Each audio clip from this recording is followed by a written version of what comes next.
दुनिया और हमारे देश में मृत्यु की कुछ वजहें ऐसी हैं जिन्हें आसानी से रोका जा सकता है, लेकिन जानकारी एवं जागरूकता के अभाव में हम इन सब चीज़ों को करने में असमर्थ होते जा रहे हैं। आज मैं डॉक्टर अभिषेक कुमार जैन, विश्वविद्यालय मुख्य चिकित्सा अधिकारी, हम चर्चा करेंगे ह्यूमन पैपिलोमा वायरस के ऊपर।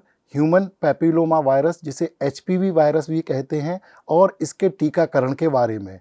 आज हमारे साथ हैं डॉक्टर श्रद्धा मिश्रा, जो शासकीय बुंदेलखंड मेडिकल कॉलेज में प्रिवेंटिव मेडिसिन स्पेशलिस्ट हैं और एसोसिएट प्रोफेसर हैं।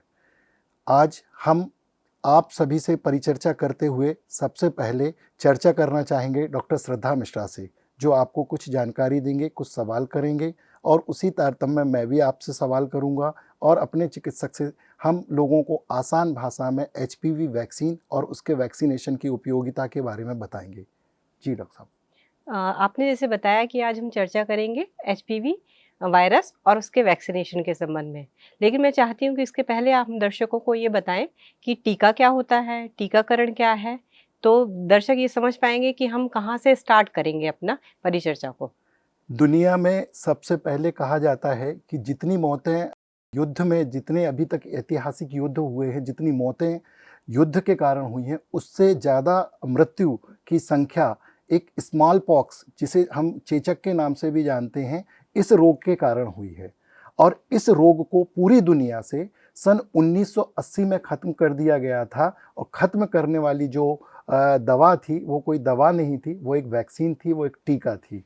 वैक्सीन हमारे शरीर में एंटीबॉडी बनाता है, जिसको हम सामान्यतः भाषा में भारतीय संस्कृति में टीका कहते हैं।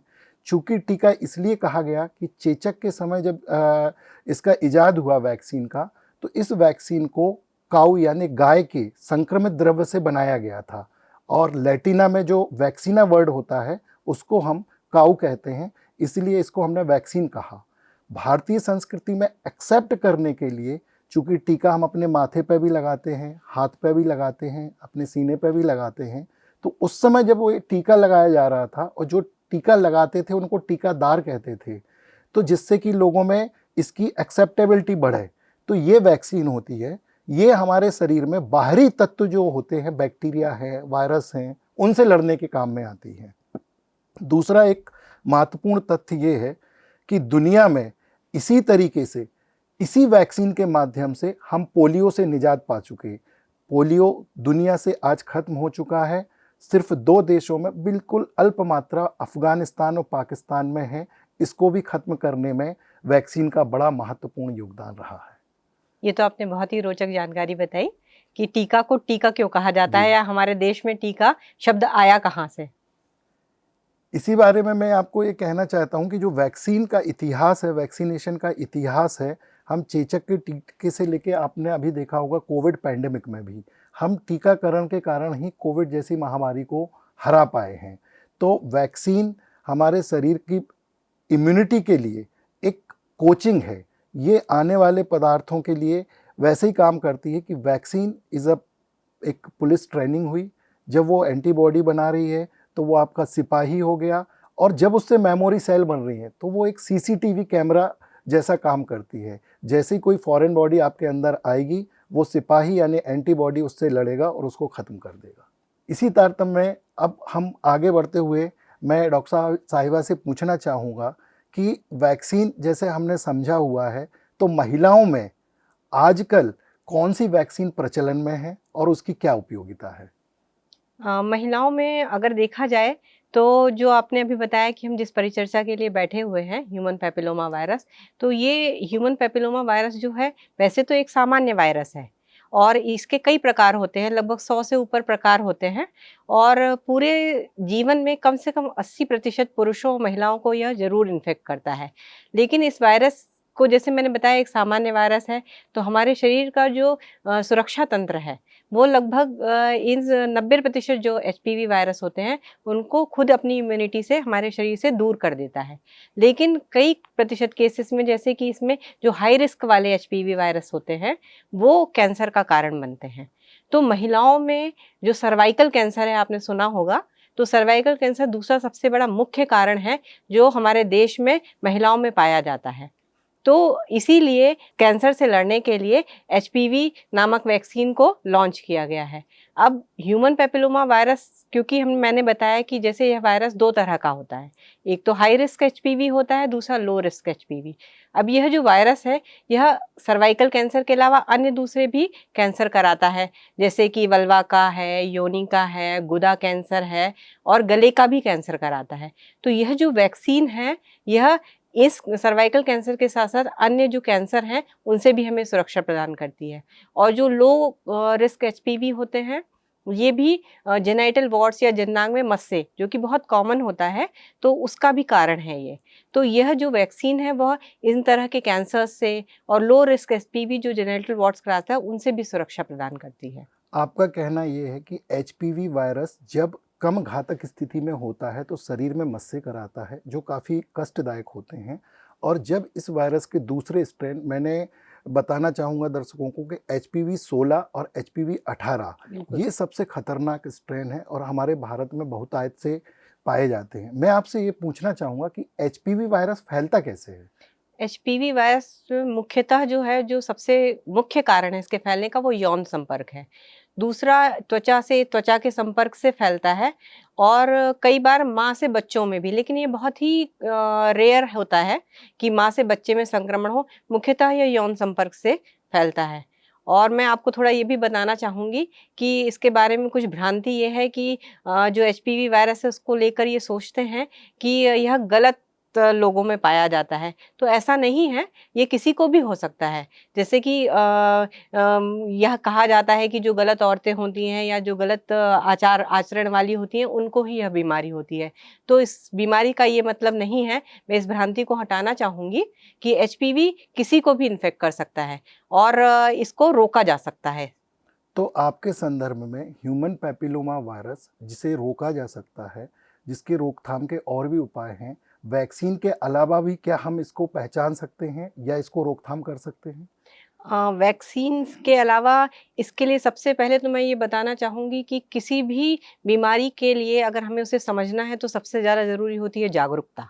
तो अगर हम इस बीमारी के बारे में हमें पता है, यह किस तरह से फैलती है, इसको किस तरह से हम अर्ली स्टेज में पहचान सकते हैं और किस तरह से हम नियमित जाँच कराकर इसको पहले पहचान कर इस बीमारी से छुटकारा पा सकते हैं। जैसे मैं बताना चाहूँगा, हमारे डॉक्टर साहिबा ने बताया है कि इसके लिए कुछ स्क्रीनिंग, कुछ टेस्ट होते हैं, जैसे पैप स्मीयर का टेस्ट जो सामान्यतः फ्री ऑफ कास्ट शासकीय अस्पतालों में उपलब्ध है। एक एसिटिक एसिड जी, जो वेजाइना या सर्वाइकल का टिश्यू होता है उससे हम उसको देख सकते हैं। बिल्कुल। आपने एचपीवी वैक्सीन की बात कही। आजकल हमारे देश में या दुनिया में 4 तरीके के एचपीवी वैक्सीन अवेलेबल हैं।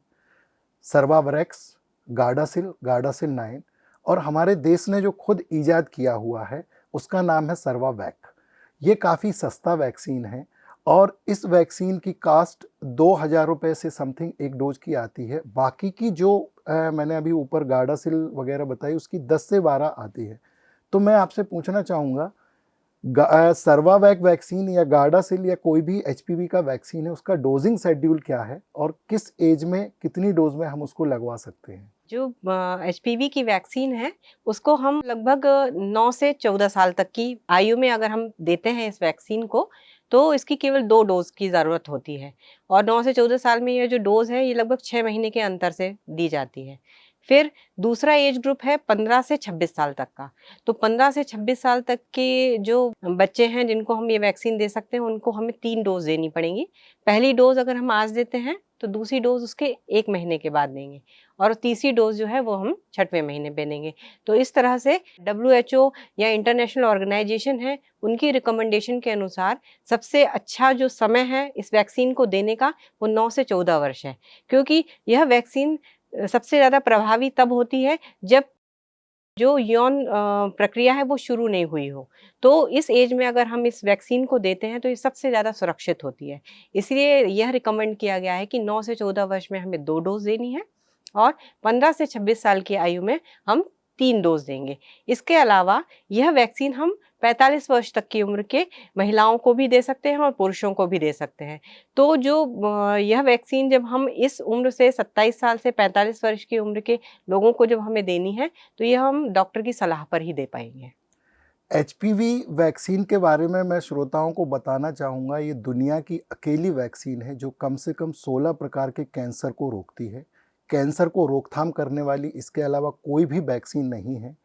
जैसा कि हमारी डॉक्टर साहिबा ने बताया कि हमारा जो एक आदत होता है, व्यवहार होता है, वो हम उसको यदि रोग के लिए रोकथाम करने के लिए प्रेरित करें, तो हम इस कैंसर जैसी महामारी से, खासतौर पे जो महिलाओं को आसानी से हो जाती है, बहुत ही कम उम्र में हो जाती है, आसानी से हम रोक सकते हैं। सबसे पहला हमें इसके लिए कम्युनिकेशन, आपस में मतलब जो वार्ता जो आपके माध्यम से हम आप तक पहुंचा रहे हैं वो करना है। दूसरा, इसके बारे में जो भ्रम की स्थितियां हैं, किसी भी प्रकार का कोई भ्रम हमें मन में नहीं रखना है, क्योंकि कोई भी वैक्सीन कई ट्रायल्स के बाद, primary, secondary, post market surveillance के बाद ही WHO, central disease of control USA, इनसे सर्टिफाइड होकर ही मार्केट में आती है। मैं डॉक्टर साहिबा से अपने श्रोताओं के लिए ये भी पूछना चाहूँगा, क्या वैक्सीन लगाने से कुछ नुकसान होता है क्या? वैक्सीन के कोई भी गंभीर दुष्परिणाम नहीं है।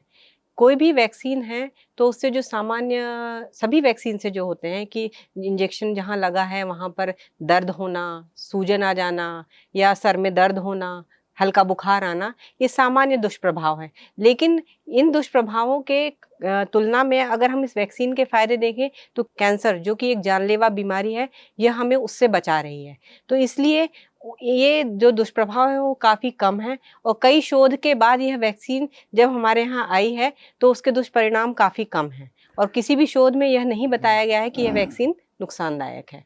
कितना आसान है एक भयानक बीमारी को, जो जिसका नाम कैंसर है, जो हम सभी जानते हैं, हम अपने मन में, अपने दिमाग में एक छोटी सी सुई का भ्रम ना रखें और हम कोशिश करें, हमारे जितने भी टीचर हैं, पेरेंट्स हैं, कि हम बच्चों को इसके लिए भी प्रेरित करें कि वो कम से कम एचपीवी का वैक्सीनेशन, जिसकी 2 सिंपल सी डोज हैं और जिसका कोई ज़्यादा खर्चा या व्यय नहीं है, आगे आने वाले समय में हो सकता है कि सरकारें या कुछ राज्य अभी भी फ्री प्रोवाइड करा रहे हैं। मेरा सभी श्रोताओं से आग्रह है कि एचपीवी वैक्सीनेशन ज़रूर कराएं और किसी भी चिकित्सक से इसके बारे में आप सलाह ले सकते हैं। इसमें देर इसलिए ना करें कि जैसे हम सभी के पास 4 व्हीलर गाड़ियां होती हैं, तो गाड़ी का एक इंजन होता है जो 50,000 रुपये, 1 लाख रुपए का होता है, लेकिन उस इंजन को चलाने के लिए हमें 1,000 या 2,000 का ऑयल अच्छी क्वालिटी का यूज़ करना रहता है। यदि हम ये ऑयल खर्च नहीं करते हैं तो हमारा वो इंजन खराब हो जाता है।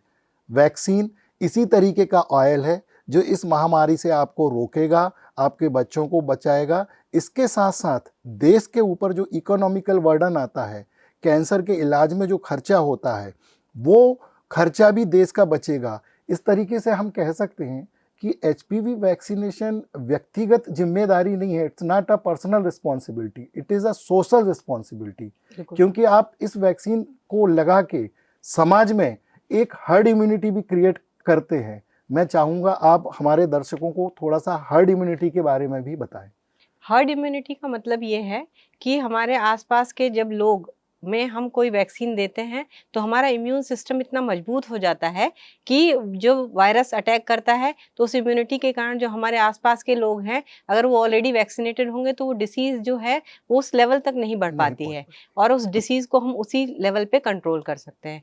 इसी तरह एचपीवी वैक्सीनेशन कराने के साथ साथ हमें ये चीज़ भी बहुत महत्वपूर्ण है कि नियमित हमें जांच अवश्य करानी है। ये बहुत ही महत्वपूर्ण चीज़ है कि एचपीवी वैक्सीनेशन होने के बाद ये ध्यान रखना बहुत ज़रूरी है, क्योंकि एचपीवी वैक्सीन में मैंने जैसे कि बताया कि 100 से अधिक प्रकार के वायरस होते हैं, लेकिन ये सारे जो वायरस हैं उनमें से जो वैक्सीन में हैं ये 9 प्रकार के वायरसों के खिलाफ जो है वो हमें सुरक्षा देती है, लेकिन अन्य भी वायरस हैं जो हमें कैंसर करा सकते हैं। तो वैक्सीनेशन के साथ साथ हमें लोगों को ये अवेयर भी करना है कि सबसे महत्वपूर्ण चीज़ है जानकारी, उसके बाद टीकाकरण या एचपीवी वैक्सीनेशन और उसके बाद हमें तीसरा जो महत्वपूर्ण काम है नियमित जांच, जांच। जो आपने बताया कि बिल्कुल। Pap smear. तो हर 3 साल में वैक्सीन लगवाने का ये मतलब नहीं है कि आप पूरी तरह से सुरक्षित हैं। तो वैक्सीनेशन के साथ-साथ हर 3 साल में आपको पैप स्मीयर से, या दूसरा आपने बताया कि visual infection with acetic acid या एचपीवी टेस्ट, ये 3 महत्वपूर्ण टेस्ट हैं जो आपको रेगुलर कराना ही है।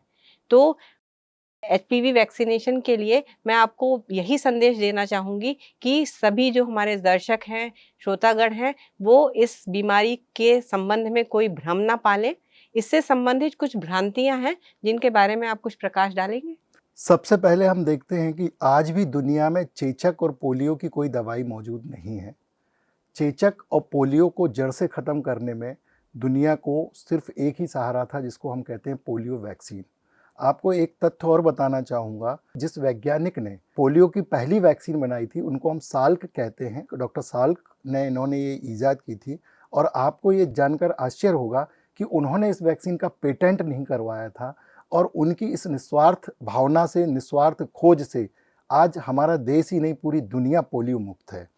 रही बात भ्रांतियों की, तो हमारे पास जो इन्फोडेमिक्स जो सोशल मीडिया के माध्यम से आते हैं, हमारे पीयर प्रेशर्स जो बताते हैं, हमें कुछ ऐसी खबरें आती हैं जिसको हम समझ नहीं पाते हैं।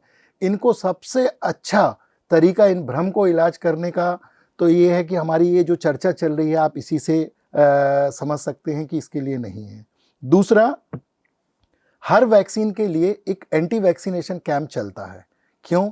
क्योंकि बाजार में विभिन्न प्रकार की दवाइयाँ, उपचार उपलब्ध हैं, और यदि जिस तरीके से हमने चेचक और पोलियो ख़त्म कर दिया, यदि ये डिज़ीज़ भी ख़त्म हो जाएगी तो इसकी दवाएँ भी ख़त्म हो जाएंगी।